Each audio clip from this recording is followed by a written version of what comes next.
Hello students, हम पढ़ेंगे आपकी moral value. Okay, moral value है आपकी नैतिक शिक्षा। नैतिक शिक्षा में हमने फर्स्ट चैप्टर कर लिया था, हम सेकंड चैप्टर स्टार्ट करते हैं आज। कौन सा चैप्टर है ये? सोलोमन का न्याय।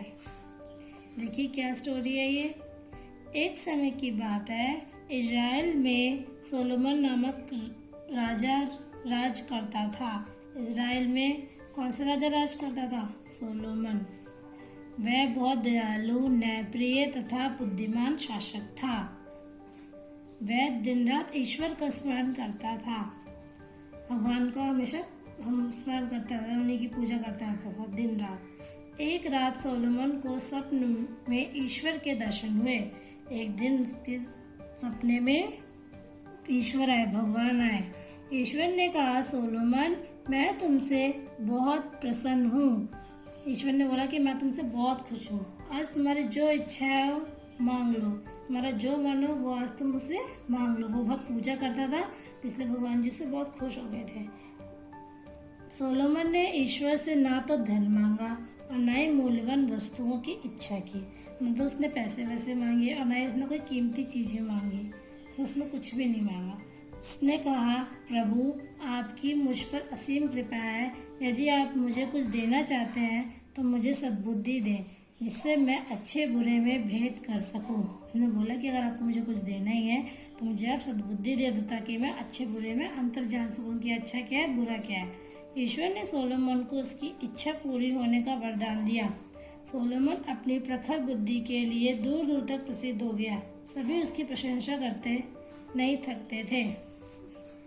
बहुत दूर दूर तक वो हर जगह फेमस होता चला गया। अपनी बुद्धि के लिए बहुत बुद्धिमान हो गया। तो कोई भी उसकी प्रशंसा करते हुए थकता नहीं था, सब उसकी बहुत तारीफ करते थे। एक बार उसके दरबार में अनोखा मामला आया। एक अनोखा मैटर आया उसके दरबार में। दो स्त्रियां एक बालक पर अपना अपना अधिकार बताते हुए लड़ती हुई आईं। दो स्त्रियां आई जो एक बच्चे पर अपना अपना अपना अधिकार बता रही थी कि ये मेरा है, ये मेरा है। उनमें से एक का नाम कैथरीन तथा दूसरी का नाम दिव्या था। दोनों ही विलाप कर रही थीं। सोलोमन ने उससे पूछा, तुम दोनों औरतें किस कारण से इतनी दुखी हो? उसने पूछा कि तुम इतनी ज़्यादा दुखी क्यों हो? कैथरीन ने कहा, महाराज हम दोनों के यहाँ एक एक बालक था। कल रात दिव्या के पुत्र की मृत्यु हो गई। वह मेरा बालक चुरा कर ले गई और अपना मरा हुआ बालक मेरे पास लेटा गई। जो कैथरीन थी उसने बोला कि हम दोनों का एक एक बच्चा हुआ था। तो जो दिव्या जो है उसका बेटा मर गया, तो उसने मेरा बालक चुरा लिया। अब दिव्या बोली, महाराज ये स्त्री झूठ बोल रही है, मैंने इसका बालक नहीं चुराया, यह बालक तो मेरा है, मृत्यु इसके बालक की हुई है। अब दिव्या कह रही है कि नहीं, मेरा बेटा तो यही है, मरा तो इसका बेटा है, मेरा बालक नहीं मरा है। दोनों स्त्रियों की बात सुनकर राजा सोलोमन कुछ समय के लिए अमंजस में पड़ गया। कुछ टाइम तो राजा सोलोमन कंफ्यूज हो गया कि वो क्या करे, वो समझ ही नहीं पा रहा था कुछ। एक बालक पर दो माताएं अपना अपना अधिकार प्रकट कर रही थीं। एक बालक था और एक कह रही थी कि मेरा है, एक दूसरी कह रही थी मेरा है। बालक बहुत छोटा था, वह स्वयं अपनी असली माता तो नहीं बता सकता था।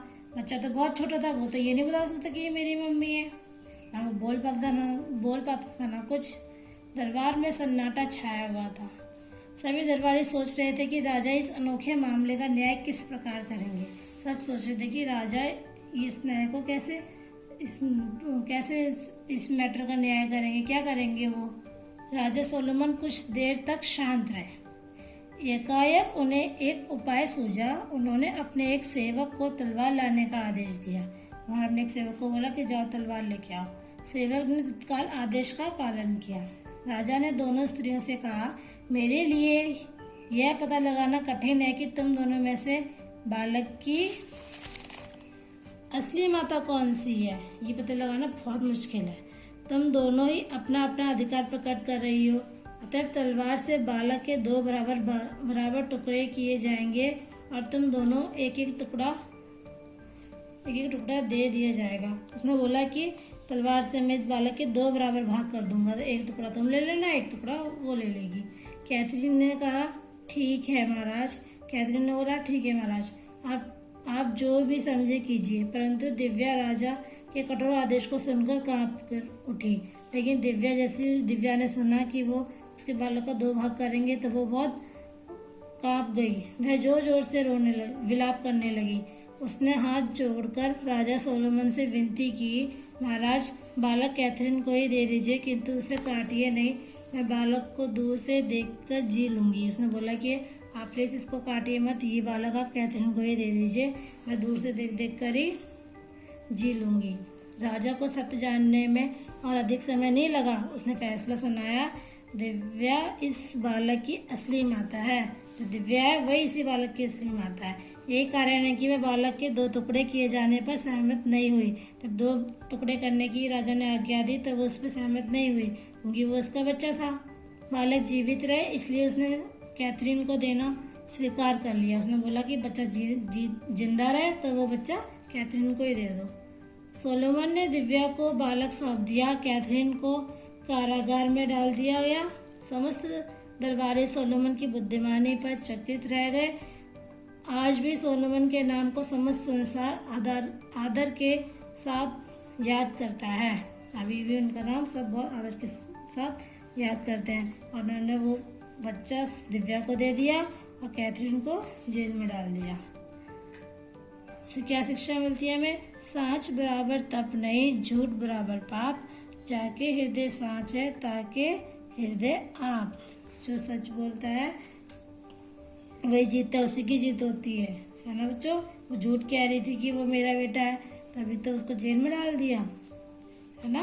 तो बच्चों आपको अब इस चैप्टर की एक्सरसाइज करनी है। ओके, सही विकल्प करिएगा कॉपी में, एक स्थान भरो करना है, राइट रॉन्ग करना है।